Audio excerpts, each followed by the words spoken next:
On an index measuring the opportunities for young people, Nottingham ranked 150th out of 150. Falling 11th in the country on the table for district deprivation, Nottingham boasts not only some of the fewest opportunities for young people, but also total school absent rates a full 1% above the national average. So that poses a question. What is life really like for kids growing up in Nottingham?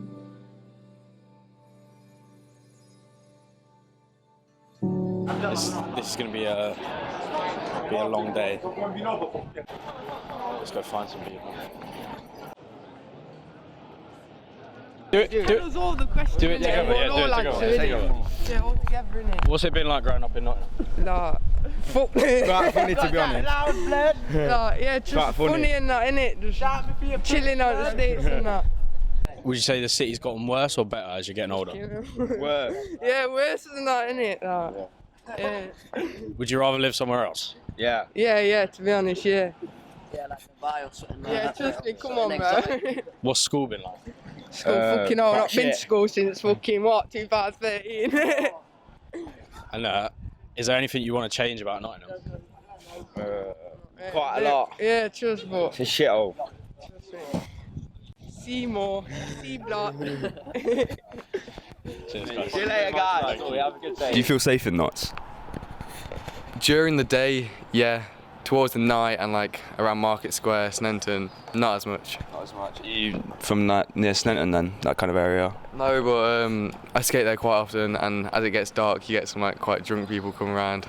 You ever had like some issues, some people like causing trouble with you, or I've not had issues as of such, but I did get jumped. police? Like, did you contact the police? Did they help you out at all? I didn't contact the police because it was me and just two other people, and there were about 10 of them, so we couldn't really do much, just left it.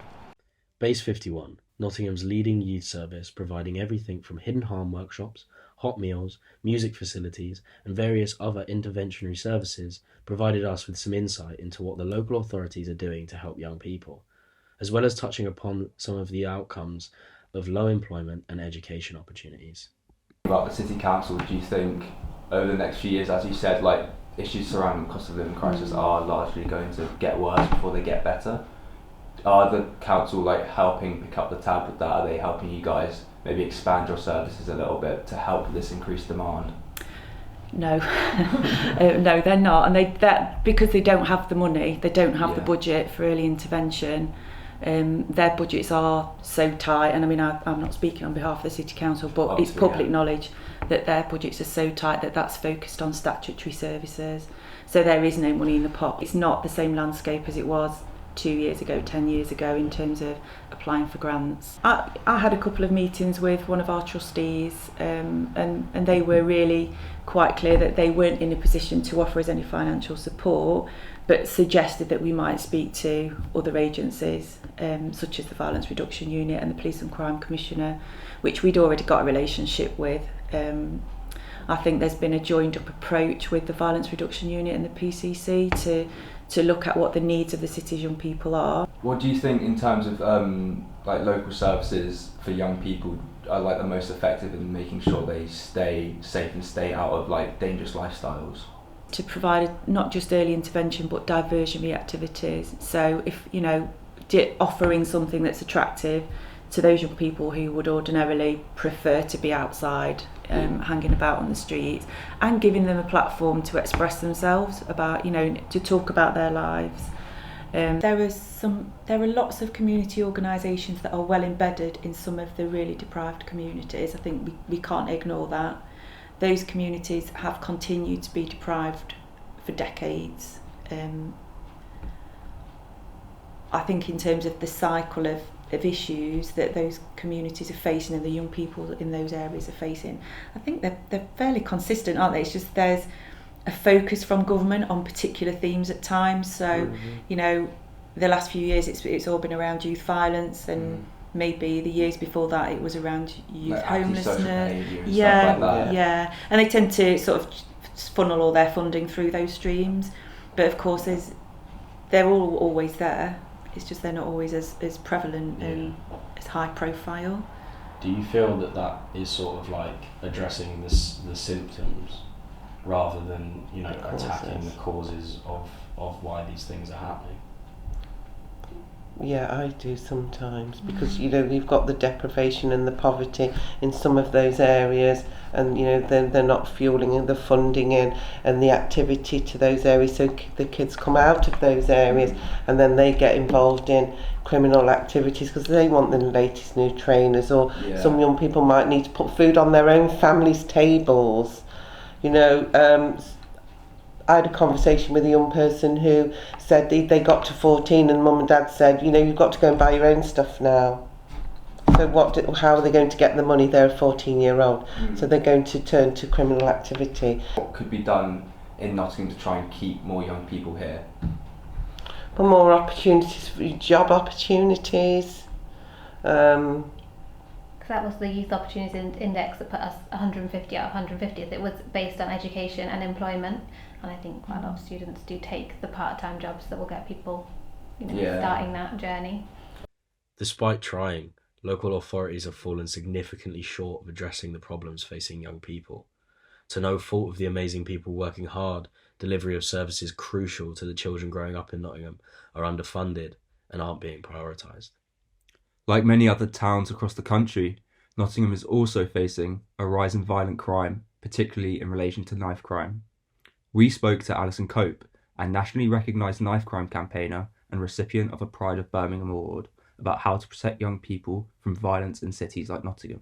With regards to funding schools and things like that, would you be in favour of like expanding like extracurricular activities for kids and making sure that they've got like things to go to outside of school hours? I think what that does then as well, it supports families. We know cost of living crisis, COVID, all the different elements we're very aware of have created a lot of pressure on families, on parents, on communities, and so many parents having to work so hard to keep, you know, a roof over their children's heads, to feed their children.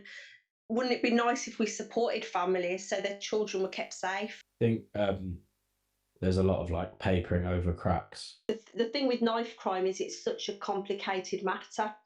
People carry knives for a number of reasons. We've got crime, mental health, fear, poverty, you know, all kinds of issues. So when we look at knife crime, I think what's happening is the government, you know, the councils, the police are looking at it, they're sitting around the table, and by the end of that session, they're thinking, this is far too complicated. So it's going to cost, say, 3 million to reduce this in this area, or £20,000 to put a knife bin in an area.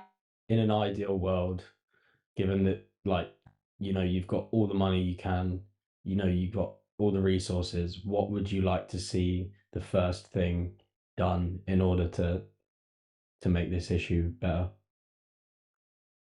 I would like to see schools be supported to have effective education programs brought into the school. I'd like it to be compulsory in education. I would like to have the money invested so we can extend school opening hours and turn them into youth centres for each area. I would like to make sure that when a minority of young people are really struggling, whether it be mental health, gang affiliation, trauma, that the support services are there. Waiting 2 years to get therapy is too late. We need the support for young people to save their life. As many young people in Nottingham start life on the back foot, facing low employment opportunities and underfunded education, there is no wonder there is a sense of disillusionment.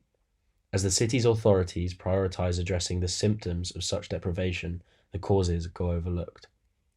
The amazing work of figures and organisations like Base 51 and Alison Cope are crucial lifelines for many in Nottingham, but this does not stop some young people viewing life in Nottingham as a dead end.